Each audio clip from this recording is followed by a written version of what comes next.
Hello बच्चों, नमस्कार, good morning सभी को। I hope all of you are very well at your home. मैं आशा करता हूँ आप सभी अपने घर पर स्वस्थ हैं और अपने स्टडी को आगे बढ़ा रहे हैं।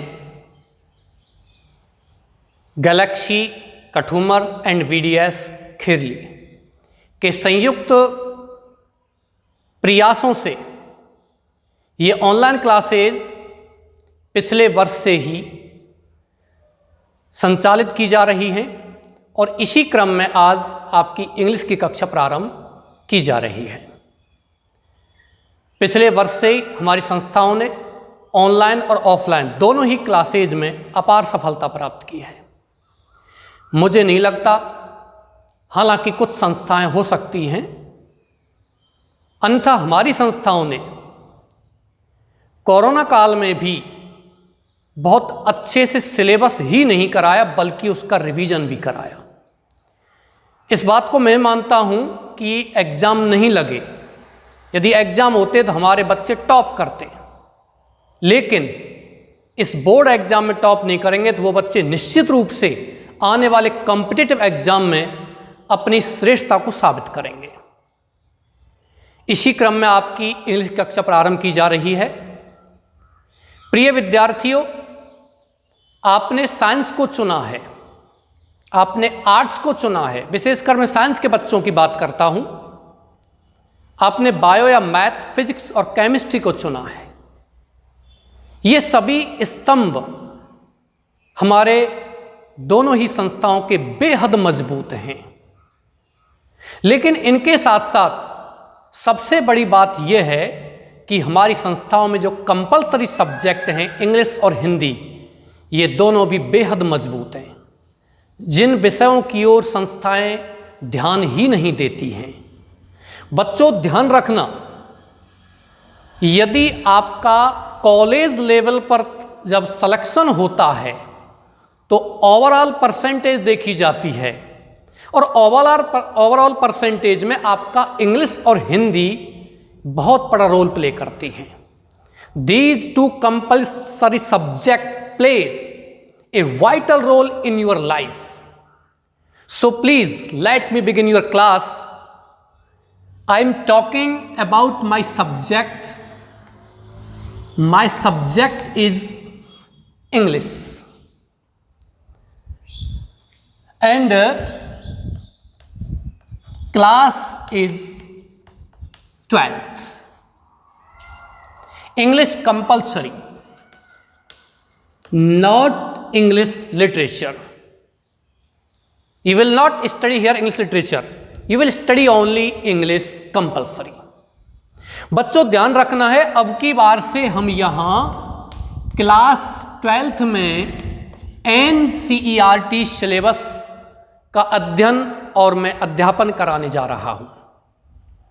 क्लास 11th में आपने NCERT का सिलेबस ही पढ़ा था और 12th में अब की बार ही NCERT सिलेबस आया हुआ है। हालांकि ये सिलेबस 2017 से पहले भी अपने राजस्थान में चलता था, लेकिन 2017 के बाद में ये सिलेबस हटा दिया गया और SIERT, जिसकी संस्था उदयपुर में है राजस्थान में, उसने अपना पाठ्यक्रम निर्धारण किया था। NCERT राष्ट्रीय लेवल पर पाठ्यक्रम निर्धारण करने वाली संस्था है, जिसका फुल फॉर्म होता है national council of education research and training, जो हमारा पाठ्यक्रम निर्धारण करता है। बच्चों, मैं क्लास 12th को आपको पढ़ाऊंगा, लेकिन उससे पहले क्लास 12th में इंग्लिश कंपलसरी का सिलेबस क्या है वो हमें देखना है। अब आप ये कह सकते हो सिलेबस, बिना सिलेबस के you are like a ship sailing in the ocean without any direction and you can never reach your goal, you are sure. बिना सिलेबस के आप एक महासागर में जहाज के समान हो, जिसको अपनी दिशा ही नहीं पता है और दिशाहीन प्रगति करते हुए वो जहाज कभी भी अपने तट पर, अपने किनारे पर नहीं पहुंच सकता है। इसलिए ध्यान रखना, सिलेबस माइंड में रखो, मेहनत कीजिए, जो बच्चे मेहनत करेंगे वही आगे निकलेंगे। दुनिया के बहकावों से, झांसों से, झूठ से दूर रहिए। लोग आपसे कह सकते हैं स्कूल बाद में खुलेंगे, तब खुलेंगे, ये होगा, क्या करें क्या नहीं करें। नहीं, सतत प्रयत्न कीजिए, अभ्यास कीजिए। स्वामी विवेकानंद जी ने कहा है, उठो जागो और तब तक मत रुको जब तक आप अपने लक्ष्य को प्राप्त नहीं कर लेते हो। बीच में एक सेंटेंस और बोलूंगा और फिर मैं सीधा अपने पॉइंट पर आता हूं, क्योंकि ये चीजें बहुत जरूरी हैं। बच्चे के हृदय में यदि कुछ सीखने की ललक होती है तो वो जल्दी सीखता है। और मैं चाहता हूं आपके अंदर एनकरेजमेंट, आपके अंदर प्रोत्साहन में डालूं, जिससे कि आप अपने अध्ययन के प्रति सजग होकर के, तत्पर होकर के लग जाएं। इसलिए मेहनत करते रहिए। मैं वही सेंटेंस बार बार दोहराता हूं, the world is not a parking place but it is racing track. So keep on moving and achieve your goal no matter when and where you start. ये कोई मतलब नहीं आप कहां से कब प्रारंभ करते हो, लेकिन अब लक्ष्य को प्राप्त कीजिए। ये संसार पार्किंग प्लेस नहीं है, रेसिंग ट्रैक है। So my dear students, let me begin. Syllabus में आपके दो पोर्शन है बच्चों, एक ग्रामर पोर्शन और दूसरा आता है आपका बुक्स। व्याकरण की बात करते हैं तो ये आपकी 40 अंकों की है। पुस्तकों की बात करते हैं तो ये भी आपकी 40 अंकों की है। 80 अंकों का आपका एग्जाम होगा। चलिए बात करते हैं ग्रामर में। पहला ही क्वेश्चन ध्यान रखना, मैं उसी प्रकार से आपको सिलेबस बता रहा हूं जिस प्रकार से बोर्ड एग्जाम में आपको क्वेश्चन आएगा। आप ये कह सकते हो सर आपको कैसे पता, बोर्ड एग्जाम में इसी प्रकार से क्वेश्चन आएगा। एनसीईआरटी में प्रतिवर्ष सीबीएसई इसी प्रकार से एग्जाम लेता है। दूसरी बात, 2017 से पहले यही प्रकार का सिलेबस था और यही पैटर्न था बोर्ड का। तो पहला क्वेश्चन आपको आता है अनसीन पैसेज। अनसीन पैसेज को बच्चों हम कंप्रेहेंशन पैसेज भी कहते हैं और ये आपका आएगा 9 अंकों का। कितने अंकों का? 9 में थोड़ा सा फर्क है। 6 अंकों का आपका आएगा क्वेश्चन आंसर गद्यांश से और 3 अंक की आपकी वोकैबुलरी आएगी जिसमें आपको सिनोनिम पर्यायवाची पूछ सकता है या एंटोनिम यानी कि अपोजिट वर्ड विलोम शब्द पूछ सकता है या वन वर्ड सब्स्टिट्यूट पूछ सकता है। एकल शब्द वन वर्ड सब्स्टिट्यूट का मतलब आपने कभी पढ़े होंगे, a person who teaches in schools. एक व्यक्ति जो विद्यालयों में पढ़ाता क्या कहलाता है? टीचर। ऐसा एक शब्द पूछ सकता है। गद्यांश में से you have to answer only from the passage that will be given in the question paper. आपको प्रश्न का उत्तर कहां से देना है? गद्यांश में से देना है। ओके, ये 9 अंकों का आएगा। दूसरा जो प्रश्न है आपका वो प्रश्न आएगा अनसीन पैसेज, लेकिन अनसीन पैसेज आएगा आपको नोट मेकिंग, नोट तैयार करना है और समरी तैयार करनी है यानी कि सारांश लिखना है। 4 अंकों का आपका नोट आएगा, 2 अंकों का आपका समरी सारांश आएगा। टोटल मिलाकर के 6 अंक आपके होंगे। तीसरी बात करते हैं नोट मेकिंग के बाद, तीसरा है आपका शॉर्ट कंपोजिशन। शॉर्ट कंपोजिशन में आपके टॉपिक हैं इनविटेशन एंड रिप्लाई। दूसरा है एडवर्टाइजमेंट। तीसरा है नोटिस। चौथा है पोस्टर और 5वां है आर्ग्यूमेंट्स। ये आपके कितने टॉपिक हैं बच्चों? 5। इन 5 में से एग्जाम में कोई 2 टॉपिक आपको आएंगे और उनमें से किसी एक का आपको उत्तर देना है। 5 टॉपिक हैं शॉर्ट कंपोजिशन के, 5 में से कितने क्वेश्चन आएंगे? 2। You will get only 2 questions from these 5 topics and you have to answer only 1। आपको केवल एक का उत्तर देना है और ये आपको आएगा 4 अंकों का। मैं इंग्लिश बोलता हूं इसलिए बोलता हूं कि आपको इसकी आवश्यकता है। अंग्रेजी का अध्यापक इंग्लिश ना बोले तो प्रॉब्लम, और इसी प्रॉब्लम का अब तक आप शिकार रहे हो। हिंदी मीडियम स्कूल्स में भी अंग्रेजी का अध्यापक है, उसको अंग्रेजी अवश्य बोलनी चाहिए, और बच्चे यहां तक आते आते इतने कमजोर हो जाते हैं कि इंग्लिश से डरते हैं। लेकिन फिलहाल आपको डरने की आवश्यकता नहीं है, क्योंकि मैथ्स, फिजिक्स, केमिस्ट्री ये स्कोरिंग सब्जेक्ट हैं, लेकिन मत भूलिए इंग्लिश भी आपका स्कोरिंग सब्जेक्ट है। इस युग में इंग्लिश में भी you can get 100 marks out of 100। आप 100 में से 100 प्राप्त कर सकते हो। आते हैं, दिलवाए हैं, प्रतिवर्ष दिलवाए हैं। सबसे बड़ा उदाहरण अपने यहाँ बच्चे पढ़ के गए, उनसे ही पूछो। लेकिन यह तभी संभव है जब आप मेहनत करोगे। मार्गदर्शन अपना, मेहनत हमारी और तुम्हारी भी। ऐसा नहीं है कि आप अपने घर रहें, पढ़ें बिल्कुल नहीं और नंबर आ जाए, नहीं होगा बिल्कुल। आप मेरे साथ साथ चलते रहिए, आप अवश्य अंक प्राप्त करोगे। जिस प्रकार आपके मैथ्स, फिजिक्स, केमिस्ट्री में स्कोर होगा, इंग्लिश में ऐसा स्कोर होगा, ये मैं गारंटी देता हूं आपको, क्योंकि ये भी एक आधार है। चौथा टॉपिक है बच्चों आपका लेटर राइटिंग। ये लॉन्ग कंपोजिशन है। लेटर राइटिंग में 2 क्वेश्चन आएंगे पत्रों के, एक का जवाब देना है, 7 अंकों का आएगा। 5वां टॉपिक है आपका रिपोर्ट राइटिंग। इसमें भी आपको 2 क्वेश्चन आएंगे, एक का जवाब देना, ये भी 7 अंकों का आएगा।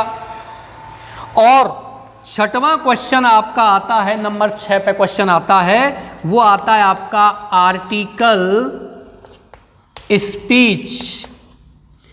ये भी 2 आएंगे, एक आर्टिकल आएगा, एक स्पीच आएगा, एक का जवाब देना है, ये भी 7 अंकों का आएगा। प्रिय विद्यार्थियों, आर्टिकल का मतलब होता है लेख और स्पीच का मतलब होता है भाषण। एक क्वेश्चन लेख आएगा, एक क्वेश्चन भाषण का आएगा। इनमें आपको 2 क्वेश्चन आएंगे, 2 में से कोई एक करना है, ये 7 अंकों का है। इस प्रकार 21, 4, 25 और 15 ये 40 अंकों का ग्रामर पोर्शन है। पूरा का पूरा पढ़ना है। पिछले वर्ष भी हमने ये पूरा कोर्स करा दिया था ऑनलाइन सभी बच्चों को, और उन बच्चों को इतना फायदा मिला था कि ऑफलाइन क्लासेस चली थी, स्कूलों में सिलेबस तक नहीं हुआ, जबकि हमने 2-2 बार रिवीजन तक करा दिया था। ये बेनिफिट है, क्योंकि बच्चों के साथ हमारी संस्थाएं और विशेषकर हमारे जो डायरेक्टर महोदय हैं, इस संस्था के भी उस संस्था के भी, दोनों का नाम मनोज चौधरी है। तो आप सोच सकते हो मनोज चौधरी स्क्वायर। मैं मैथ में इतना नहीं जानता हूं, क्योंकि मैथ्स विषय ऐसा ही है। Mentally affected teacher harassing the student, that is the definition of maths. चलिए, यहां के बाद बुक्स की बात करते हैं। तो आपकी 2 बुक्स हैं, एक है फ्लेमिंगो और एक है आपकी विस्टास। फ्लेमिंगो और विस्टास 2 बुकें, जिसमें फ्लेमिंगो आपकी 25 अंकों की है और विस्टास 15 अंकों की। बच्चों, फ्लेमिंगो बुक की बात करते हैं तो उसमें से 15 अंकों का आएगा आपको प्रोज सेक्शन। 15 अंकों का प्रोज सेक्शन का मतलब गद्य भाग, और पोएट्री सेक्शन आएगा आपको 10 अंकों का। इसी प्रकार से विस्तास जो बुक है उसमें से स्टोरी सेक्शन जो है, कहानी का भाग है, वो 15 अंकों का आएगा।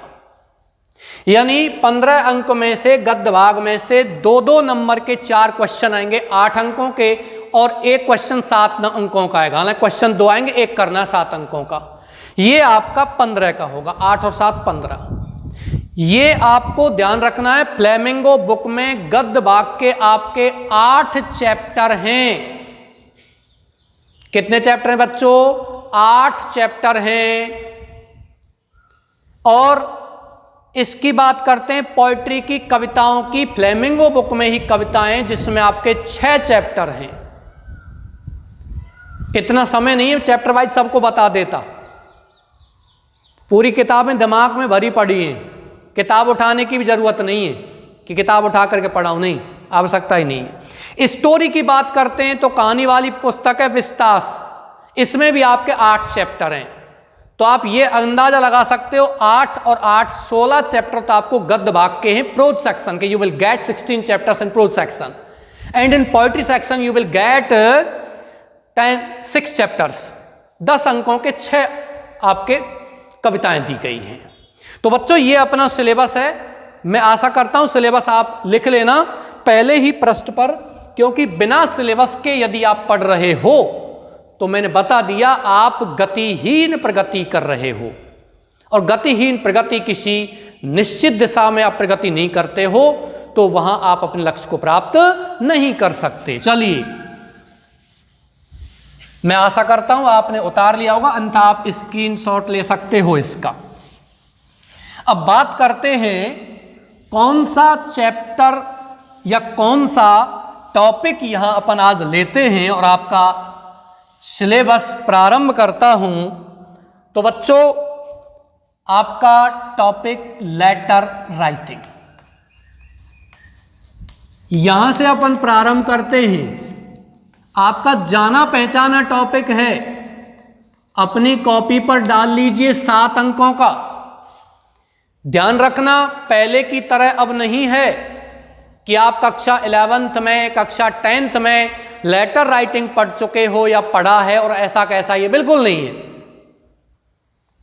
क्योंकि आप 12th क्लास में पढ़ रहे हो, लेटर से संबंध कोई भी क्वेश्चन आपको आ सकता है। ऐसा नहीं है कि आप ये सोच रहे हो कि सेक्शन चेंज का आ गया, फीस माफी का आ गया, बिल्कुल नहीं। करंट अफेयर्स की चीजें आती हैं। ऐसे ही आपका आर्टिकल स्पीच है, उसमें भी ऐसे ही है। अब बात करते हैं सर किस तरीके से फिर हम याद करेंगे। बच्चों याद नहीं करना है इंग्लिश। प्रॉब्लम यही है कि आप इंग्लिश को रटते हो, और जब आप रटते हो तो आप रटने में ऑफ प्रीपोजिशन को भूलते हो, इनको भूल जाते हो, कहीं दी को भूल जाते हो, है ना, कहीं इनटू को भूल जाते हो, कहीं बाई को भूल जाते हो, और इन चीजों को भूल जाते हो। फिर आपका कंपोजिशन पार्ट बिगड़ जाता है और नंबर आपके कट जाते हैं। कक्षा 10 में शॉर्ट ग्रामर आपने नरेशन, डायरेक्ट इनडायरेक्ट वॉइस वगैरह, correct form of the verb वगैरह, मॉडल वगैरह पढ़ी होंगी, आपके नंबर नहीं कटे होंगे, मैं मानता हूं इस चीज को, क्योंकि उसमें और नंबर कटे भी होंगे तो आपका 1 नंबर कटता है। अब 12वीं क्लास में पूरा का पूरा आपका कंपोजिशन है, दोनों किताबें, उसमें आपको 125 शब्दों के क्वेश्चन आंसर देने हैं। और ग्रामर की बात करते हैं तो आर्टिकल, स्पीच, रिपोर्ट वगैरह ये भी आपको बड़ी लिखनी है। फिर आप कितना रटोगे, क्योंकि इसका कोई निश्चित क्षेत्र नहीं है। डीमोनेटाइजेशन, विमुद्रीकरण, नोटबंदी पर आपको क्वेश्चन आ गया, लिखो निबंध इस पे, स्पीच लिखो, आर्टिकल लिखो, रिपोर्ट लिखो, लेटर लिखो। बताइए आप कहां से लिखोगे, और लिखोगे भी कितना रटोगे आप, ये नहीं आया। विमेन एम्पावरमेंट आ गया, नारी सशक्तिकरण आ गया, कहां से लिखोगे, कितना रटोगे आप, इसे रटो मत, सेंटेंस बनाओ। अब प्रॉब्लम ये कैसे बनाएं, I will teach you, I will make you learn. मैं तुम्हें सिखाऊंगा किस तरीके सेंटेंस तैयार करते हैं। टेंस मत सीखो, जो अब तक आपने टेंस पढ़ा है भूल जाइए उसको, क्योंकि टेंस से संबंध कुछ नहीं आता है। 1 या 2-3 सेंटेंस बनते हैं टेंस से, रूल्स फॉर ट्रांसलेशन, किसी भी सेंटेंस को हिंदी से अंग्रेजी में अनुवाद किस तरीके से किया था, ऐसे रूल्स हैं, ऐसे नियम हैं। कहां से पढ़ोगे आप उन टेंस को? मुझे आपको पढ़ाना है। बताइए कौन सा टेंस है? मैंने तो नहीं पढ़ा कि प्रेजेंट इंडेफिनिट टेंस है कि क्या है कि प्रेजेंट कंटिन्यूअस है। मुझे आपको पढ़ाना है। ना है आ गया पीछे, ना रहा है, न रही है, न था है, न थी है, न चौका है, न चौकी है, कुछ नहीं आया। तो बताइए कैसे बनाएंगे? हनुमान ने सूर्य को फल समझा, Hanuman took the sun to be a fruit. अब ये कहां से आ गया? टेंस में नहीं है। I have to teach you, मुझे तुम्हें पढ़ाना है। ऐसे सेंटेंस आपको उसमें आते हैं और यही चीज मैं आपको सिखाऊंगा। चलिए आप पहला टॉपिक डाल लीजिए, लेटर राइटिंग। मेरे साथ रहिए।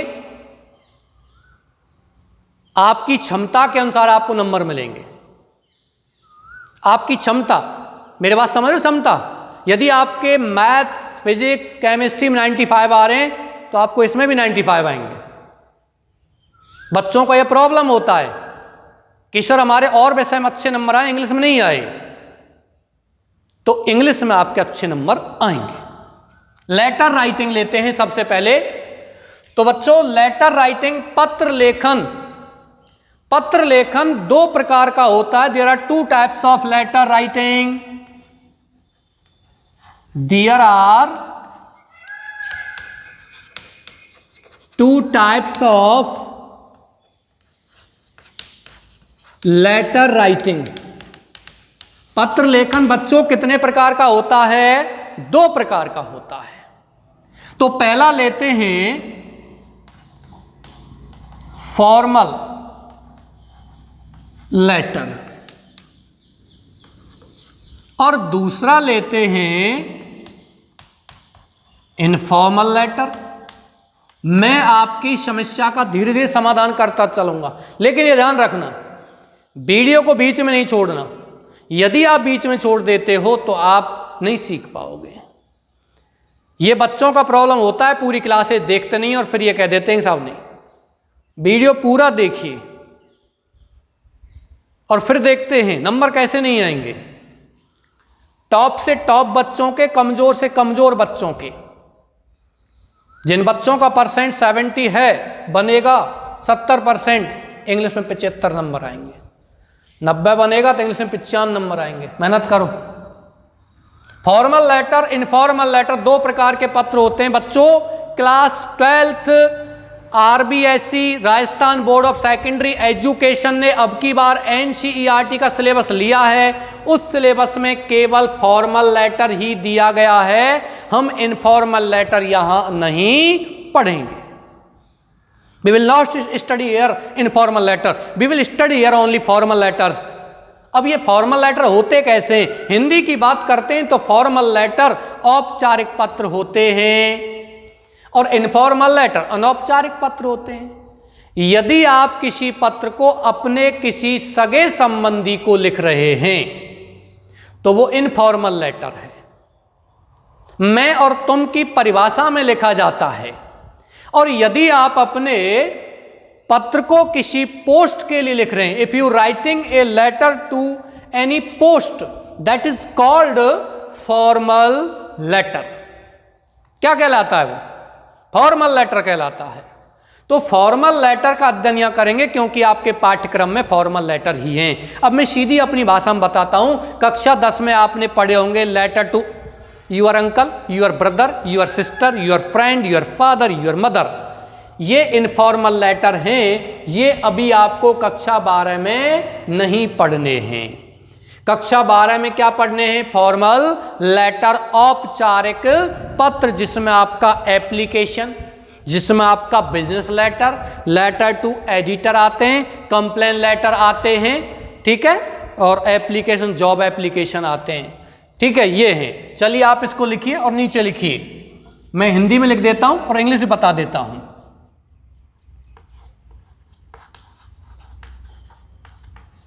फॉर्मल लेटर में, औपचारिक पत्र में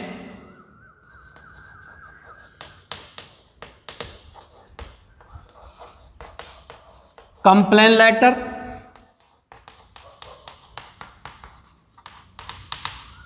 एप्लीकेशन,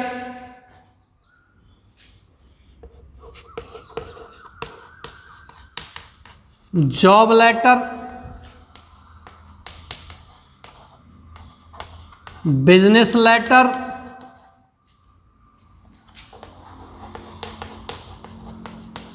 लेटर टू एडिटर शामिल हैं। ये चीज दी गई है। बच्चों ध्यान रखना, कंप्लेन लेटर का मतलब शिकायती पत्र। हमें कोई प्रॉब्लम आई हुई है और उसकी हम शिकायत करते हैं किसी अधिकारी को, वो कंप्लेन लेटर कहलाते हैं। इस शब्द में आपको प्रॉब्लम हो सकता है, COMPLAIN, कंप्लेन माने शिकायत करना। इसकी सेकंड फॉर्म COMPLAINED, कंप्लेंट, शिकायत की, सेकंड या थर्ड फॉर्म। और COMPLAINT, कंप्लेन माने होता है केवल और केवल शिकायत।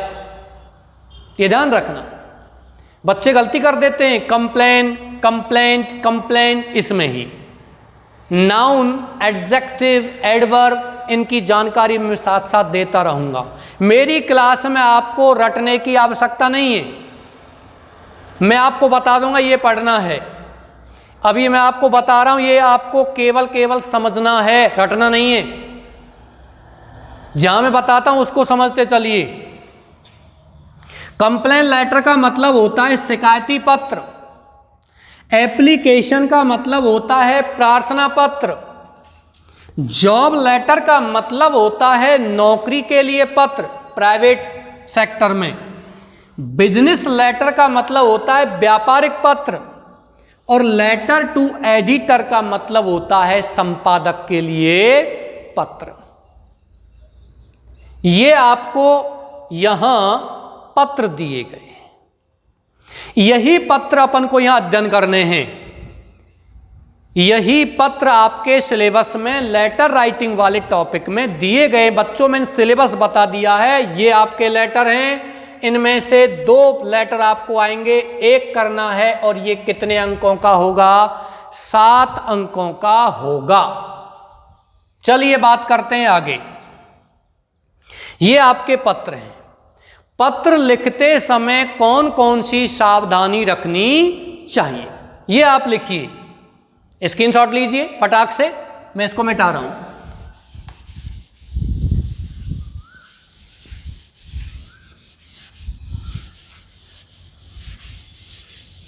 देखिए बच्चों, अपनी कॉपी पे लिखना प्रारंभ कीजिए। फॉर्मल लेटर लिखते समय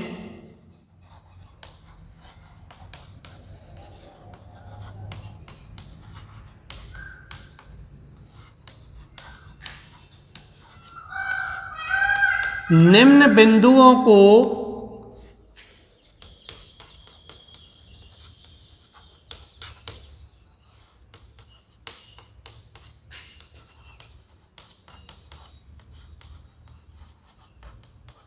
ध्यान रखना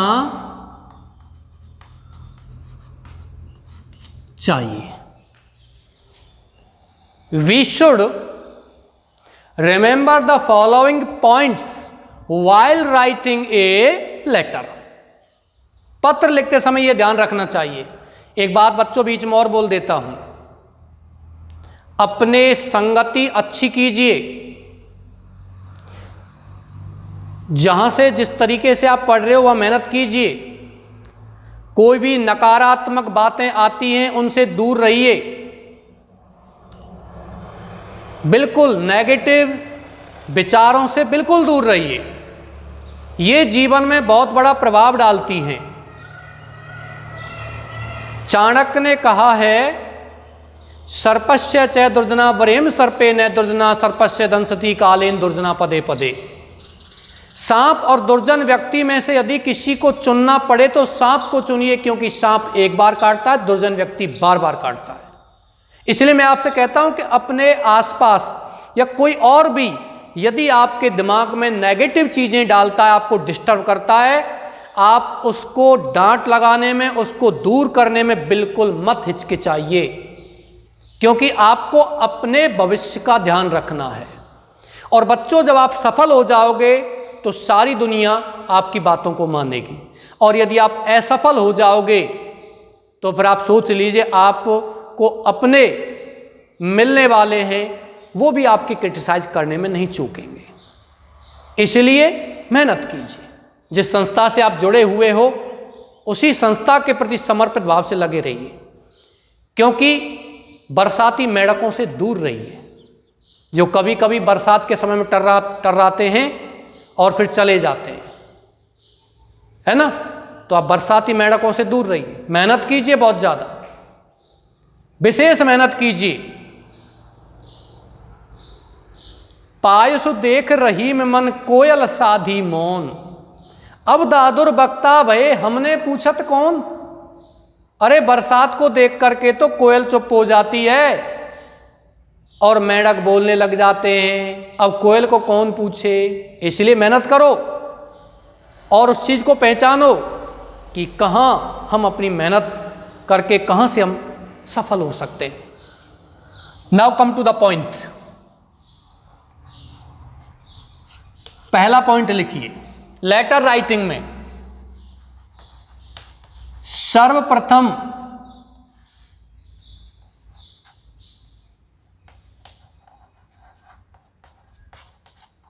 पेज के लेफ्ट में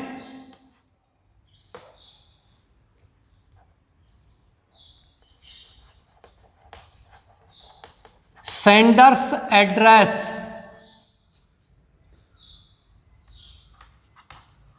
लिखते हैं। एक बार में सिखा दूंगा पत्रों को। तुम सोच रहे हो कक्षा 10 की तरह वो पत्र नहीं आएंगे, बहुत से प्रकार के पत्र आएंगे। आप पत्र लिखना पड़ेगा आपको। Undue burden of school bags on small children, छोटे बच्चों पर बस्ता का बोझ बहुत ज़्यादा है। एडिटर को पत्र लिखिए। आपको तो ये नहीं पता होगा कि क्या लिखें, इंग्लिश की बात छोड़ो, हिंदी में भी नहीं पता। पत्र आपका आ गया, the role of modern science and technology in removal superstition prevailed in our society, हमारे समाज में व्याप्त अंधविश्वासों को हटाने में विज्ञान और तकनीकी का योगदान, अपने विचार प्रकट करते हुए आप एडिटर को पत्र लिखिए। बताओ कैसे लिखेंगे। तो ये सारी चीज मैं आपको यहां कराऊंगा। First of all, on the left of the page you have to write sender's address. सबसे पहले बाईं तरफ यहां पत्र भेजने वाले का पता लिखना है। दूसरा,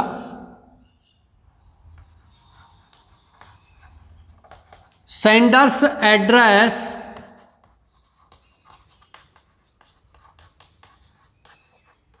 के नीचे डेट लिखते हैं।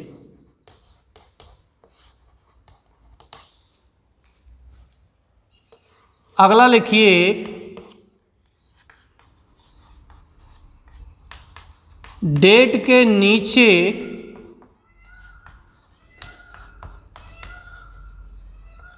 दो या एक लाइन छोड़कर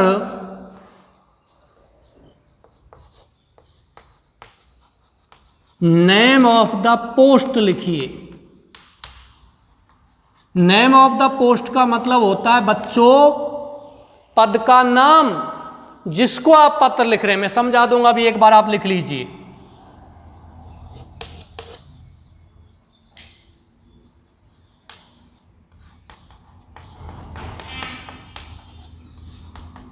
पद के नाम के नीचे, पोस्ट के नाम के नीचे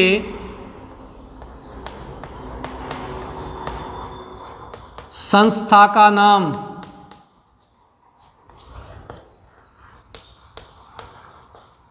वह उसके नीचे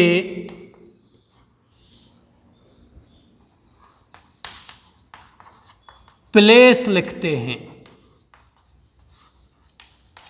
बच्चों पहले पद का नाम, जस्ट नीचे संस्था का नाम और उसके बाद आपको स्थान का नाम।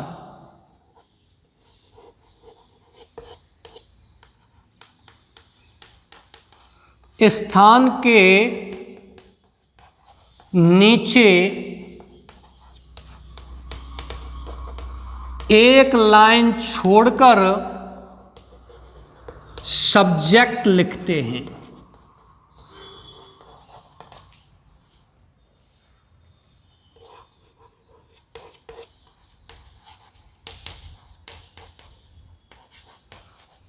सब्जेक्ट के नीचे सैल्यूटेशन में sir, madam, respected sir, dear sir लिखते हैं।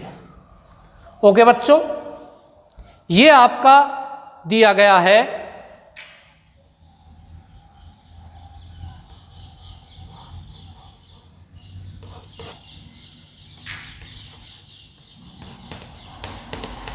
सैल्यूटेशन के नीचे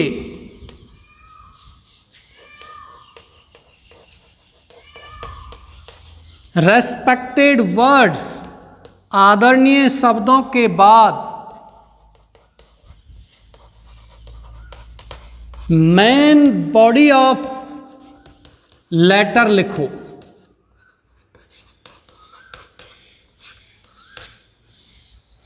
मेन बॉडी ऑफ लेटर लिखो। आपको नजर आ रहा होगा। चलिए नेक्स्ट बात करते हैं। मैं आपको यहां प्रारूप लिखाऊंगा, इनको तो केवल लिख लो, याद करने की चीज नहीं है। अभी मैं बता दूंगा क्या याद करना है।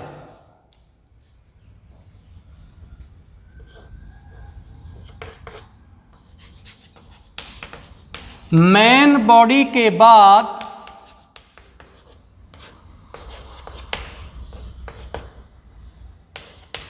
लेफ्ट साइड में नीचे thank you, thanks, thanking you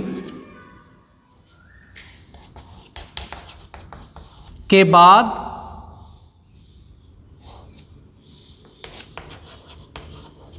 yours obediently, faithfully या truly लिखते हैं।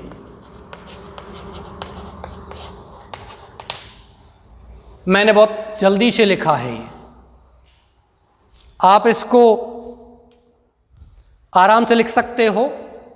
बाद में लिखना चाहते हो बाद में लिख सकते हो, वीडियो को पॉज करके लिख सकते हो, स्क्रीनशॉट ले सकते हो, बाद में लिख सकते हो। मैं अभी इसको मिटाऊंगा। लेकिन कुछ ऐसे ही बच्चे हैं जो इंग्लिश मीडियम से बिलोंग करते हैं। पिछले वर्ष भी इसी तरीके से पढ़ाया था, हिंदी मीडियम के साथ साथ इंग्लिश मीडियम के बच्चे भी। First of all, on the left of the page you have to write the sender's address, and just below the sender's address you have to write the date. Just below or leaving one or two line you have to write name of the post. Just below the post you have to write name of the institute and then place. Write your subject, then salutation. In salutation you have to write sir, madam, respected sir, dear sir. कौन सा कहाँ कैसे लिखना है बताऊंगा। Salutation के नीचे respected words के साथ मेन बॉडी लिखना है। हमें आदरणीय सम्मानीय शब्दों के साथ अपना पत्र प्रारंभ करना है और फिर आपको क्या लिखना है, पत्र का मेन बॉडी लिखना है। बच्चों ये मैं आपको बताऊंगा, अभी प्रोफॉर्मा बनवाता हूं तब बताऊंगा कैसे मेन बॉडी लिखना है।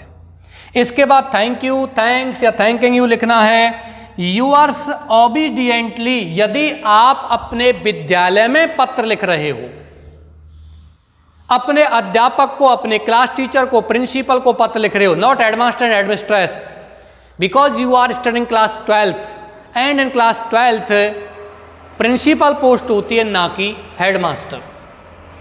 यूअर्स ओबीडियंटली लिखना है। मैं यहाँ बीच में थोड़ा सा आपको डिस्टर्ब करता हूँ। यूअर्स मैंने जो लिखा है वैसे ही लिखना है। कभी कभी बच्चे यूअर्स में ऐसे लिख देते हैं YOU अपॉस्ट्रोफ कॉमा S यूअर्स, ये गलत है। कभी भी प्रोनाउन में अपॉस्ट्रोफ नहीं लगता है। क्यों? क्योंकि ये का की के का संबंध दर्शाता है और यूअर तो पहले से ही पजेसिव है। तो ध्यान रखना, यूअर्स एस लगाना है, ओबीडियंटली लिखना है विद्यालय में, और यदि आप किसी को लिख रहे हो तो फेथफुल्ली लिखिए।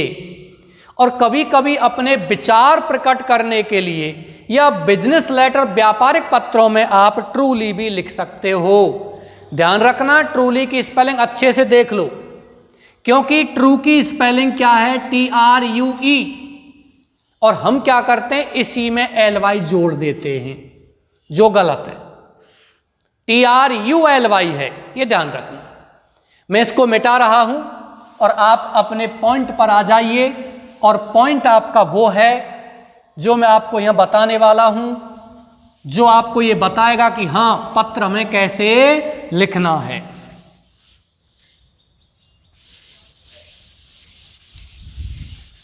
अपनी पेन कॉपी निकालिए और उसमें लिखिए पत्र कैसे लिखना है।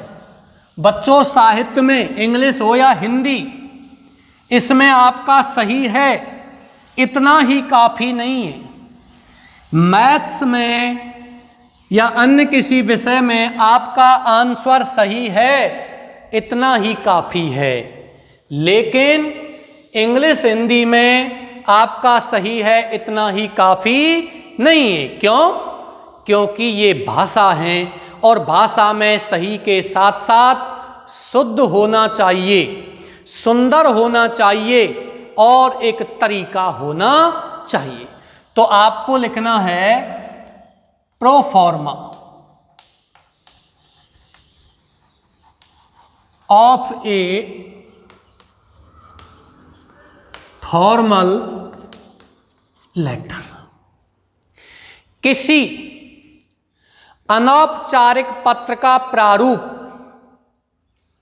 किसी अनौपचारिक पत्र का प्रारूप। तो बच्चों, सबसे पहले आपको यहां बाईं तरफ क्या लिखना है? हेडिंग।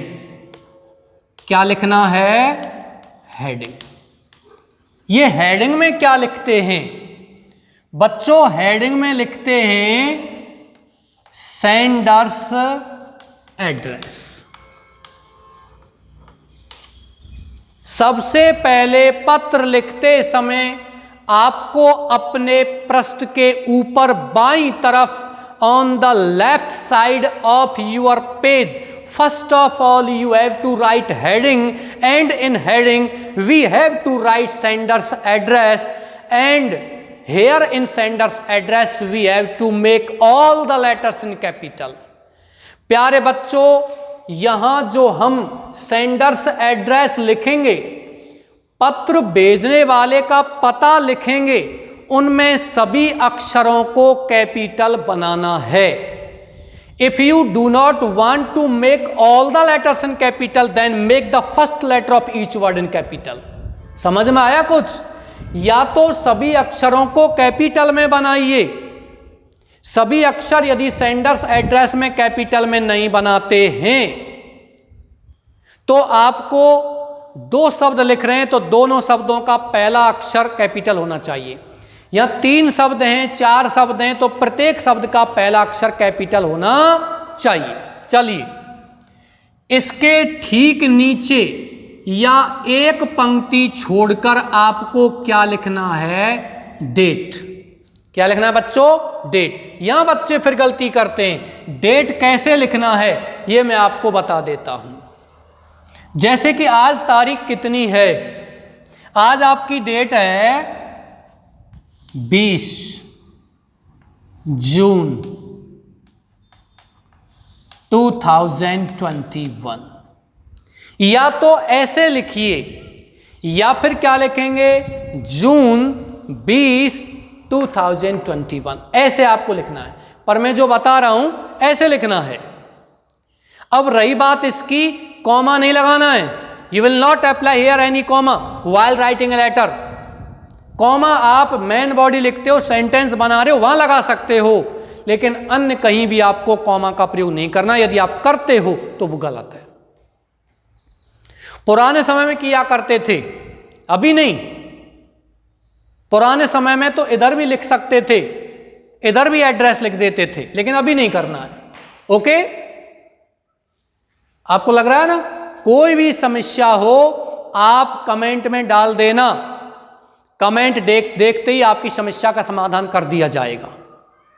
अध्यापक से डायरेक्ट कनेक्ट हो जाइए, अध्यापक को गुरु समझिए, मित्र समझिए, बड़ा भाई समझिए और अपनी समस्या का समाधान कीजिए। तब तक पीछा मत छोड़ो जब तक आपकी समस्या का समाधान ना हो जाए। हमें तो अपनी समस्या का समाधान करना है। अध्यापकों से जुड़िए और निश्चित रूप सफलता प्राप्त कीजिए। आपको कोई नहीं रोक सकता, अथाह शक्ति है आपके अंदर, इस शक्ति का उपयोग कीजिए। इसके जस्ट बाद आपको 2 पंक्ति छोड़नी है। 2 पंक्ति यदि आप नहीं छोड़ना चाहते हो तो 1 पंक्ति छोड़ दो। अब आपका प्रश्न है कि साहब ये कैसा नियम है कि 1 पंक्ति छोड़े या 2 पंक्ति? प्यारे बच्चों, पत्र हमेशा और हमेशा ब्लैंक पेपर पर लिखे जाते हैं। पत्र कोरे कागज पर लिखे जाते हैं, कभी भी लाइनिंग वाले कागज पर पत्र नहीं लिखे जाते। लेकिन हम अपने पाठ्यक्रम अनुसार एग्जाम देंगे, अपनी कॉपी में लिखेंगे तो हम ये लिख देते हैं कि थोड़ी जगह छोड़ करके। अब जगह छोड़कर मैं लिखाता हूं कि थोड़ी जगह छोड़कर के आप लिखिए, तो कुछ बच्चे 4 पंक्ति छोड़ देंगे, कुछ बच्चे 1 पंक्ति भी नहीं छोड़ेंगे क्योंकि थोड़ी सी जगह उसमें भी है, कुछ बच्चे 6 पंक्ति छोड़ देंगे क्योंकि साहब आपने कहा था थोड़ी सी जगह छोड़कर, यही थोड़ी सी जगह है ना? तो ये चीजें हैं, इस पर थोड़ा सा ध्यान दीजिए और अपने मिजाज को अच्छा रखिए। मैं कविताएं और सुनाता हूं, हिंदी की हास्य कविताएं मैंने आपको सुनाई थी, BDS वालों को खेडली में सुनाई थी, यहां भी सुनाई थी। बोलू तेली गांव में करे तेल की शेल, गांव गांव फेरी करे तेल लेव जी तेल, तेल लेव जी तेल कड़कड़ी ऐसी बोली, जैसे तड़के बीज रिया छूट रही है गोली। कहीं काका कबीरा कछु दिना सन्नाटो छायो, 1 साल तक बोलू गांव में ना आयो। एक दिन मिल गो गैल में मरियल बाकी चाल, मरियल बाकी चाल तो पिचके 2 गाल, पिचके 2 गाल गैल में धक्का खावे, तेल लेव जी तेल बकरिया 100 में आवे। मैंने पूछी बोलू जे का है गयो तेरो, बोलू बोले काका ब्याह है गयो मेरो। चलिए कम टू द पॉइंट, 2 पंक्ति छोड़ना है। रोजाना आपको एक कविता सुना दूंगा, इसी प्रकार हास्य कविता, इसी तरह की मोटिवेशनल चीजें, और ज्यादा समय नहीं लगेगा। विद इन 45 डेज, 45 दिन में आपकी ग्रामर कंप्लीट हो जाएगी। नेक्स्ट चलते हैं, डेट के बाद यहां लिखते हैं आपका इनसाइड एड्रेस। बच्चों इनसाइड एड्रेस किससे कहते हैं? नेम ऑफ द पोस्ट, पद का नाम। मैं यहां से लेता हूं हेडिंग में सेंडर्स एड्रेस। आप पत्र लिख रहे हो तो आपको अपना पता लिखिए। अब ये पता कैसे लिखेंगे? देखो पता ऐसे लिखते हैं, क्वेश्चन में आता है you are Rajiv Gupta living at B85 Tilak नगर जयपुर, तो आपका पता हो गया। अब कुछ बच्चों का ये प्रॉब्लम है, सर पता दिया हुआ नहीं है, तो आप चाहो जो एड्रेस लिख सकते हो, अपना पता लिख दीजिए, कोई दिक्कत नहीं है। अपना पता नहीं लिखते हैं तो आप एग्जामिनेशन हॉल लिख दीजिए, क्योंकि आप उस समय परीक्षा कक्ष में बैठे होंगे और वही आपका एड्रेस होगा, वो लिख दीजिए। पता दिया हुआ आता है तो आपको प्रॉब्लम होगी बच्चों, क्योंकि आपको उसने बांध दिया कि मैं जो कह रहा हूं, प्रश्न जो कह रहा है उसी एड्रेस को लिखो। यदि पता दिया हुआ नहीं तो आप खुले हुए हो, जो चाहे वो पता लिख सकते हो। डेट जिस दिन आपका एग्जाम वो लिखिए, मैं आज लिखा रहा हूं तो आज की डेट लिखो, परसों लिखा रहा हूं परसों की डेट लिखो। आप जिस दिन एग्जाम, मैं आपसे एग्जाम परीक्षा लेता हूं, ऑनलाइन या ऑफलाइन परीक्षा लेता हूं, तो उस दिन की डेट लिखो। और जिस दिन आपका वार्षिक पेपर लगता है उस दिन की डेट लिखो। कुछ बच्चों का ये प्रॉब्लम होता है कि मैंने 20 तारीख लिखा दी आज, और आपका यदि एग्जाम 8 मार्च 2022 को हो रहा है तो वो 20 जून 2021 लिख देगा। इस चीज से बचिए। मैं बच्चों को भी रटाना नहीं चाहता कि आप रटिए इसको, ना रटो मत बच्चों, मैं आपको कमजोर नहीं बनाना चाहता। और फिर आप कहते हो साहब बना बना के कैसे लिखें, ये मैं समझाऊंगा, मेरी गारंटी है। आप मुझसे जुड़िए, आप इसको देखिए, रोजाना वीडियोज को देखिए, समस्या आती है मुझे बताइए, है ना। मैं आपको ट्रांसलेशन के नियम यहाँ समझा दूंगा, आपका कोई नंबर है उस पर भेज दूंगा, और वो समझा करके आप उसको रोजाना पढ़िए, फिर देखिए आप 10 दिन के अंदर सीख जाओगे। इनसाइड एड्रेस में नेम ऑफ द पोस्ट लिखते हैं। नेम ऑफ द पोस्ट बच्चों आप क्या दिया हुआ आएगा, कहां, क्वेश्चन में। कैसे, write a letter to the principal of your school, write a letter to the collector of your district, write a letter to the president, write a letter to the chairman of the municipal corporation, है ना, ऐसे लिखा हुआ आएगा। Write a letter to the inspector, write a letter to the editor, write a letter to the superintendent of police, write a letter to the secretary of board. तो आपके ये पद का नाम हो गया, the secretary, the principal, the आपका collector, है ना, ये आपका पद का नाम हो गया। THE को बच्चों हम क्या बोलते हैं, दी, और एक बोलते हैं दी और एक बोलते हैं दै। 3 प्रकार से इसको प्रोनाउंस किया जाता है। If the word has been used before a word of whose first letter is any vowel, then we pronounce the, any consonant then the. If we use the word before any superlative degree, then we pronounce the. हम इसको कभी दा नहीं बोलते हैं, लेकिन लगता है ऐसा जैसे कि हम क्या बोल रहे हैं, दा। बहुत शब्द हैं ऐसे बच्चों, WOMAN, इसको वोमेन बोलते हैं बच्चे, लेकिन गलत है, इसको बोलते हैं वुमन। WOMEN, इसको हम क्या बोलते हैं, विमेन, बच्चे इसको वोमेन बोलते हैं, वो गलत है। TOO, इसको बच्चे ठू बोलते हैं, ठू क्या बच्चे, क्या अध्यापक भी ठू बोलते हैं, गलत है बच्चों, टू बोलते हैं। अंग्रेजी में ठै, खे और गै होते ही नहीं है। According to IPA, international pronouncing association के अनुसार ये शब्द होते ही ठै, खे और गै का उच्चारण होता ही नहीं है, इसलिए ये आप न करें। VILLAGE, इसको विलेज बोलते हैं बच्चों, विलेज नहीं होता, ये क्या होता है, विलेज। क्या होता है, विलेज, ये ध्यान रखना। COLOUR, कलर, दोनों ही स्पेलिंग सही है, दोनों का अर्थ रंग होता है, लेकिन ये अमेरिकन वर्ड है, ये ब्रिटिश वर्ड है। पढ़ा होगा आपने LITRE और LITER, लीटर, दोनों ही सही हैं। ये अमेरिकन वर्ड है और ये ब्रिटिश वर्ड है। हमको बहुत सारी चीज़ें सीखनी होती हैं, लेकिन क्या करें, हमने जो कुछ सुना है अध्यापकों से वही हम सीखते हैं। इसलिए ऐसे अध्यापकों को फॉलो कीजिए जो अपने आप में आपको श्रेष्ठता से समझा सकें, श्रेष्ठता से बोल सकें, और आप उन्हीं घिसी पिटी चीज़ों की ओर ना जाएं। क्योंकि बच्चों आप 12th पास कर जब शहर में जाओगे, सिटी में जाओगे, आपका 90% है और आप किसी 70% के बच्चे से भी कमज़ोर पड़ जाते हैं। क्यों पड़ जाते हैं? क्योंकि आपने अब तक अध्यापकों को ऐसे ही फॉलो किया है, आपने अपना पर्सनल डेवलपमेंट किया ही नहीं है। इसलिए आप अपने आप में हीन भावना में आते हैं कि यार ये ज़्यादा जानता, मैं कम जानता हूँ। नहीं, सशक्त बनाइए अपने आप को, सशक्त बनाइए, चीज़ों को अच्छा सीखिए। नेम ऑफ द पोस्ट के जस्ट नीचे लिखना है नेम ऑफ इंस्टीट्यूट और department. Name of the institute और डिपार्टमेंट, संस्था या विभाग का नाम, ये आपको क्वेश्चन में दिया हुआ आएगा। Write a letter to the principal of your school, तो स्कूल का नाम लिखना है। Write a letter to the secretary of board, तो बोर्ड का नाम लिखना है, वही संस्था है अपनी।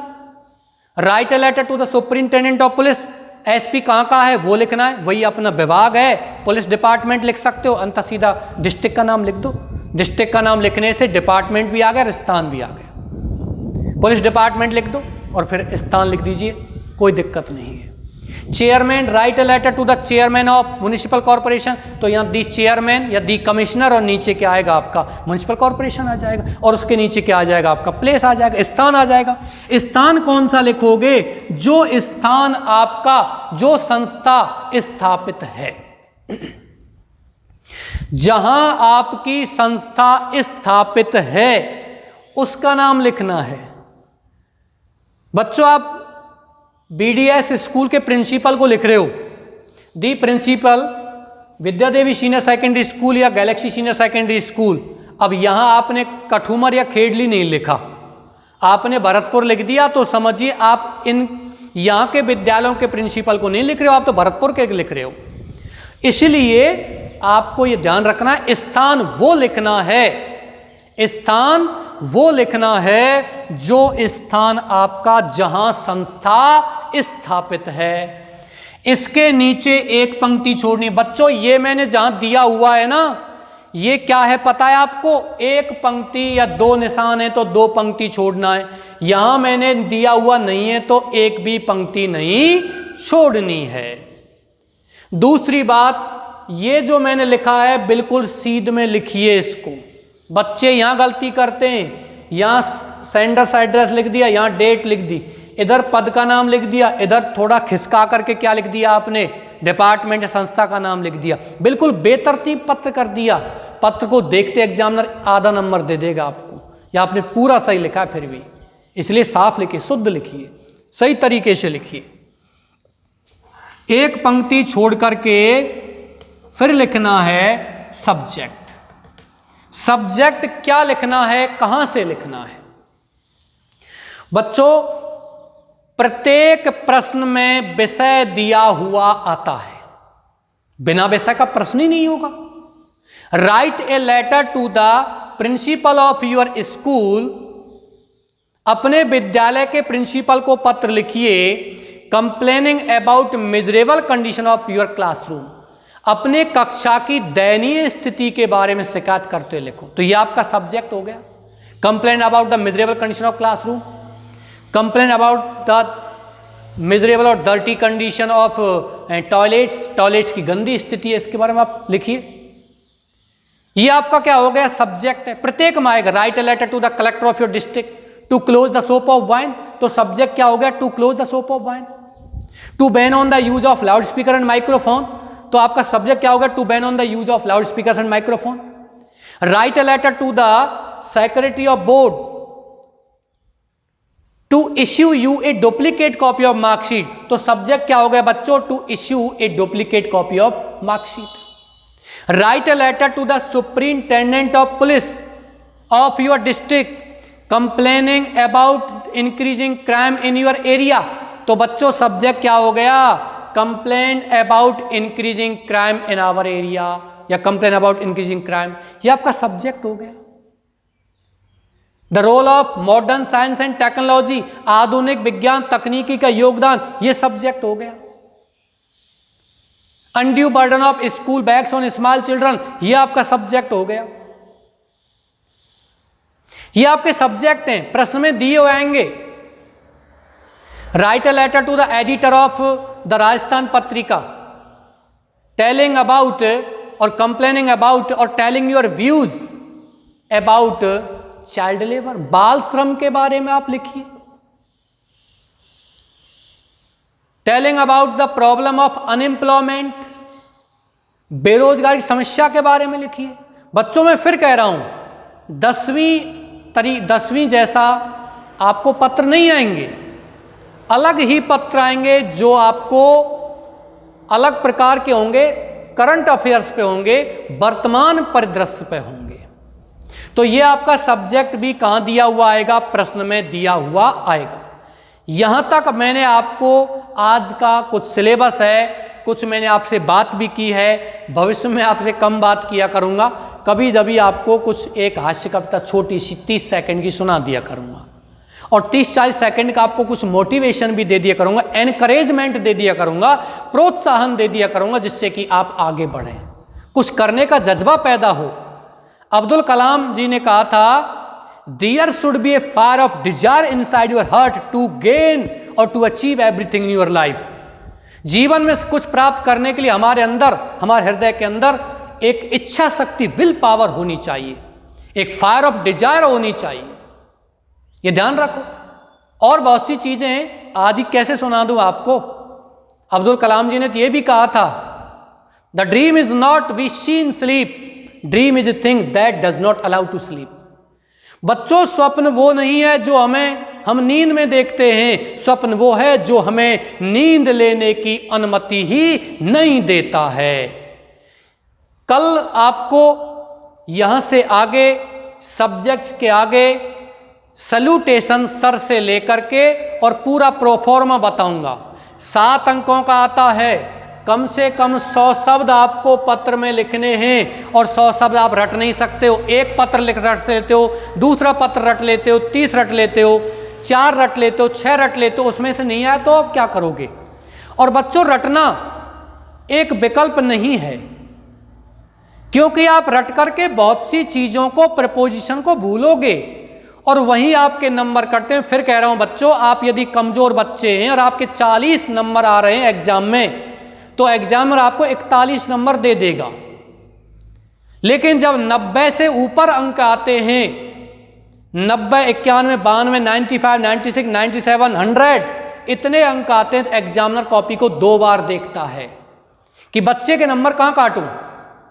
इसलिए अपने आप को ऐसा प्रिपेयर करो कि हम नंबर 1 भी नहीं काटने दें, और मैं आपको यह तैयारी करवाऊंगा, निश्चिंत रहिए। चलिए, मैं इसी के साथ आज का वीडियो समाप्त करता हूं। कल सैल्यूटेशन से लेकर के कल आपको मैं पत्र लिखाना प्रारंभ कर दूंगा और लगभग 4-5 दिन में, 3-4 दिन में, 4 या 5 दिन में ये आपका टॉपिक मैं समाप्त कर दूंगा। 6 दिन भी लग सकते हैं, है ना, क्योंकि बिजनेस लेटर हैं, एप्लीकेशन भी हैं, जॉब लेटर भी हैं, ये सभी आपको लिखने हैं यहाँ।